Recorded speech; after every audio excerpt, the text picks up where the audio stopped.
જય દ્વારકાધીશ. જય દ્વારકાધીશ. આપ કે ગામથી આવો છો? મિત્રાલ નડિયાદ. બરાબર. અને અગાઉ શું તકલીફો માટે અમૃત પુષ્પ દ્વારકા મુખ્ય સંશોધન કેન્દ્રમાં આવ્યા હતા? અમારા પપ્પાને છાતીનું કેન્સર હતું, છાતી અને માથાનું. એમને પારુલ સેવાશ્રમમાં અમે એડમિટ કર્યા હતા. તો એ પૂરી તરહ એકદમ બેડ રેસ્ટ જ થઈ ગયા હતા. એમનું કોઈ વર્કઆઉટ નહોતું. બરાબર. આંગળીઓ પણ નતા હલાવતા. જી. હાલ કેટલા સમયનો અહીંયા અમારો કોર્સ થયો છે? 1 મહિનાનો.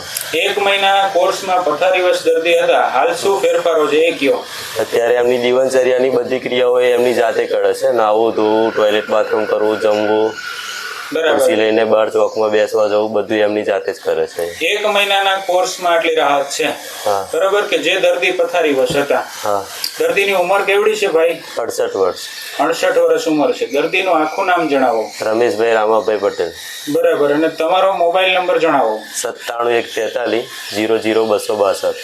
બરાબર. કે કોઈ આવી જટિલ તકલીફ વાળા દર્દીઓ હોય તો આપણા વિડીયોના માધ્યમથી તમારી પાસેથી પણ અમૃત પુષ્પ દ્વારકા કેન્દ્ર વિશે અભિપ્રાય મેળવે.